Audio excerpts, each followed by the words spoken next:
Hello दोस्तों, स्वागत है आपका लक्ष्य आईएएस पीसीएस में। और जैसा कि मैंने आपको बताया था कि करंट पे हम क्लास लाते रहेंगे। तो दोस्तों, कल जैसे कि बजट पास हुआ है और बजट पूरे देश की अर्थव्यवस्था के लिए बड़ी महत्वपूर्ण चीज़ होती है। तो आज के वीडियो में बजट को डिस्कस करेंगे और बजट को हम पार्ट वाइज डिस्कस करेंगे। उसके ओवरऑल मतलब बजट के हर सेगमेंट को कवर करने की कोशिश करेंगे। तो आज का जो अपना वीडियो है दोस्तों, वो है बजट 2022 पार्ट 1। ठीक है नहीं, तो हम इसमें देखेंगे पार्ट 1 में आपके पास कि पहले हम पढ़ेंगे कि पहले तो हमें यही पता होना चाहिए कि बजट क्या है। ठीक है नहीं, पहले हमें पता होना चाहिए कि आपके पास बजट क्या होता है। तो बजट क्या होता है कि संविधान में जो बजट को वार्षिक वित्तीय विवरण कहा गया है। बजट का सीधा संविधान में कोई उल्लेख नहीं है, बल्कि संविधान में बजट को वार्षिक वित्तीय विवरण कहा गया है। पहली चीज़ आपको याद रखनी है। दूसरी चीज़ है कि बजट का जो संवैधानिक प्रावधान है वो किस आर्टिकल के तहत है। तो आर्टिकल 112 में संविधान में बजट के बारे में बताया गया है। वैसे आर्टिकल 112 से 117 तक आर्थिक मामले जितने भी हैं आपके पास, तो वो सारे आपके पास आते हैं, लेकिन उसमें आर्टिकल 112 में बजट का प्रावधान है। फिर आपके पास इसमें क्या होता है, बजट में ये सरकार का एक वित्तीय वर्ष का पूरा लेखा जोखा होता है। यानी कि एक वित्तीय वर्ष का मतलब ये होता है कि आपके पास 1 अप्रैल से 31 मार्च तक 1 अप्रैल से 31 मार्च तक जो है वो सरकार का वित्तीय वर्ष होता है। वही बैंकों का भी वित्तीय वर्ष होता है। तो बजट की अगर मैं बात करूं तो बजट एक वित्तीय वर्ष में सरकार को जितना भी प्राप्त हुआ है, जितना भी सरकार की आय है, अनुमानित प्राप्तियां हैं, जितना सरकार की आय प्राप्त हुई है और जितना सरकार का खर्च हुआ है, उन सब का जो है एक प्रकार से लेखा जोखा बजट होता है। अब बात आती है कि बजट कौन पारित मतलब कौन रखता है संसद में, कौन रखवाता है, ठीक है नहीं, और कौन उसे तैयार करता है। तो राष्ट्रपति वित्त मंत्री के माध्यम से संसद में बजट को रखवाता है। क्योंकि राष्ट्रपति भारत का संवैधानिक प्रधान होता है, संवैधानिक जो है मुखिया होता है, और वो कैबिनेट के माध्यम से, यानी कि जो आपके पास कैबिनेट होती है उसके माध्यम से भारत की शासन व्यवस्था को चला रहा होता है। तो राष्ट्रपति वित्त मंत्री के माध्यम से संसद में बजट को पेश करवाता है।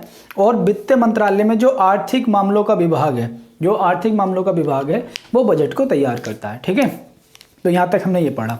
अब हम पढ़ेंगे कि बजट से संबंधित वन लाइनर जो मुख्य बिंदु हैं उन पर नज़र डालेंगे। जैसे आपके पास 2022 की मैं बात करूं तो 2022 में जो कुल घरेलू बचत है बजट में वो 31.4% है कुल जीडीपी का। यानी कि देखो, अगर आपको सेविंग होगी तभी तो इन्वेस्टमेंट भी होगा, तभी इकोनॉमिक एक्टिविटी बढ़ती है। अगर घरेलू स्तर पर सेविंग होती है तो घरेलू स्तर पर अगर मैं सेविंग की बात करूं तो 31.4% है टोटल जीडीपी का। ठीक है नहीं, ये आपके पास। और जीडीपी क्या होता है? जीडीपी होता है कि पूरे एक वर्ष में अंतिम रूप से उत्पादित वस्तु और सेवा का मूल्य जीडीपी कहलाता है। जीडीपी की फुल फॉर्म होती है डोमेस्टिक मतलब ग्रोस डोमेस्टिक प्रोडक्ट, यानी सकल घरेलू उत्पाद।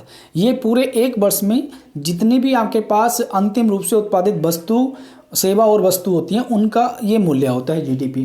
तो कुल घरेलू बचत कितनी हुई इस बार 2022 के बजट में? 31.4%। ठीक है नहीं, सरकार ने बताई है। और टोटल जीडीपी का वो इतना है 31.4%। उसके बाद कुल कर राजस्व में प्रत्यक्ष कर का हिस्सा कितना रहा? जितना भी सरकार को राजस्व इकट्ठा हुआ उसमें डायरेक्ट टैक्स कितना हुआ आपके पास? वो 50% का रहा है। यानी आपके पास जितना भी कर आपके पास सरकार ने वसूला उसमें 50% जो है वो डायरेक्ट टैक्स रहा है। ठीक है। उसके बाद राजकोषीय घाटे की मैं बात करूं कि जो फिस्कल डेफिसिट होता है, राजकोषीय घाटा क्या होता है? राजकोषीय मोटे तौर पर अगर मैं आपको बताऊं कि राजकोषीय घाटा सरकार की बाजार से ली गई उधारी होती है। ठीक है नहीं, सरकार बाजार से जितना पैसा उधार उठाती है तो वो राजकोषीय घाटे में आपके पास इंक्लूड होता है। और राजकोषीय घाटा जीडीपी के परसेंट में मापा जाता है। तो इस बार कितना है? 6.8% राजकोषीय घाटा आपके पास 2022 के बजट में इस बार 2021-22 में रहा। ठीक है नहीं, सरकार का। उसके बाद जनसंख्या, हमारे यहाँ जनसंख्या 138 मिलियन आपके पास। ठीक है नहीं, मतलब आपके पास 1380 मिलियन जनसंख्या हमारे पास रही है इस बार, लगभग 138 करोड़ कह सकते हैं। ठीक है। और खाद्यान्न उत्पादन भारत में कितना आपके पास फूड ग्रेन प्रोड्यूस हुआ है या खाद्यान्न उत्पादन हुआ है? वो 308 मिलियन टन। ठीक है नहीं, ये आपको याद रखना है। ये वन लाइनर में मैं आपको बता रहा हूँ। उसके बाद हम अर्थव्यवस्था का ओवरऑल जो है व्यूज हर एक पर सेक्टर वाइज कंप्लीट करेंगे। उसके बाद जीडीपी में कृषि का कितने परसेंट है? जीडीपी में जो कृषि का परसेंटेज है वो 16 पॉइंट आपके पास 7% है। जीडीपी में आपके पास 16.7% है टोटल जीडीपी का, ठीक है नहीं। टोटल जीडीपी का कृषि में कृषि का कितने परसेंट है आपके पास? टोटल जीडीपी का 16.7%, ठीक है नहीं। ये कृषि का भागीदारी है जीडीपी में। उसके बाद 2021-22 में जो जीडीपी ग्रोथ रेट इस समय अनुमानित की गई है कि 2021-22 में हमारी जो ग्रोथ रेट है वो कितनी रहेगी जीडीपी की? तो 9.2% जीडीपी की ग्रोथ रेट को मापा गया है, ठीक है नहीं। अनुमानित है कि इतनी रहेगी। और 2000 आपके पास 22-23 में 8 से 8.5% तक जीडीपी की अनुमानित आपके पास ग्रोथ रेट रहेगी, ठीक है नहीं। उसके बाद देखो, हर व्यक्ति को जानने की इच्छा होती है कि टैक्स के बारे में, सरकार ने इनकम टैक्स बढ़ाया है या घटाया है या कुछ उसकी रेटों में चेंज किया है। तो दोस्तों मैं आपसे बताऊं कि सरकार ने इनकम टैक्स में ना तो पिछली बार कोई चेंज किया था ना इस बार कोई चेंज किया है, ठीक है नहीं। मतलब टैक्स के मामले में सरकार ने आपके पास टैक्स स्लैब में कोई परिवर्तन नहीं किया है, जो पहले थी वही है आपके पास। लेकिन मैं थोड़ा सा आपको न्यू टैक्स स्लैब बता देता हूँ, ठीक है नहीं। जो सरकार ने पीछे आपके पास बजट में लाई थी कि न्यू टैक्स स्लैब क्या है। 5 लाख तक अगर आपकी वार्षिक आय है, अगर एक साल में आप 5 लाख रुपए कमाते हो तो उस पर कोई टैक्स नहीं लगेगा, नील आपके पास बिल्कुल। और उसके बाद अगर 5 से 7.5 लाख तक कमाते हो तो 10% ऑफ एनुअल इनकम, यानी आपका जो वार्षिक आय है उसका 10% आपको टैक्स के रूप में देना होगा अगर आपकी आय 5 से 7.5 लाख तक है। अगर 7.5 से 10 लाख तक आपकी आय है तो 15% आपको वार्षिक इनकम का 15% देना पड़ेगा।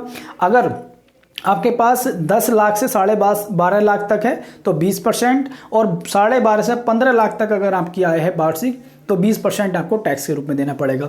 लेकिन अगर आपकी आय 15 लाख से ऊपर है, अगर आपकी आय 15 लाख से ऊपर है तो आपको जो तुम्हारी वार्षिक आय है उसका 30% कर के रूप में देना पड़ेगा, ठीक है नहीं। तो इसलिए आपके पास ये मैंने आपको बताया। अब हम अर्थव्यवस्था के ओवरऑल व्यू को पढ़ेंगे और हम अर्थव्यवस्था के हर क्षेत्र को कवर करने की कोशिश करेंगे, ठीक है।